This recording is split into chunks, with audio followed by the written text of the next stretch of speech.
macam dulu-dulu. Tok, kenapa menjahit baju? Ya, Mak jahit baju raya for Martin and you lah. Kenapa? Kenapa tak beli online? Tekan-tekan je. Dah sampai. Mak Tok memang suka buat baju raya sendiri. Ada satu kepuasan bila buat baju sendiri. Beli online kita belum tentu lagi baju tu betul-betul ikut saiz kita ke tidak. Macam orang dulu ke? Ya, macam orang dulu-dulu lah. Mak Tok pun memang orang dulu-dulu.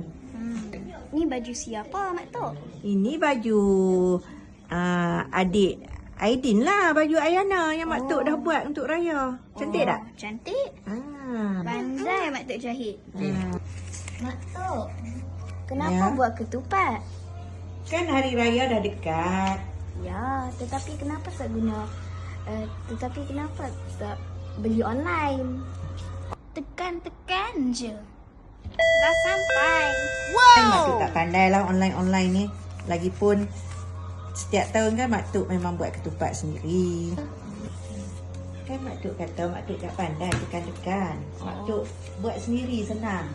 Lagipun kalau kita buat sendiri sudah pasti sedap. Kalau kita beli online, kita order, belum tentu sedap. Mungkin nampak cantik tapi sedapnya belum tentu. Betul?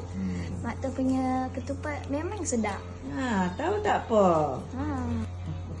Dulu kita pergi beraya rumah ke rumah. Assalamualaikum. Saya datang nak beraya. Tapi budak-budak sekarang ni malasnya nak beraya, main handphone je lah. Raya macam dulu ke atau sekarang ke, dua-dua best. Asalkan dengan orang yang tersayang.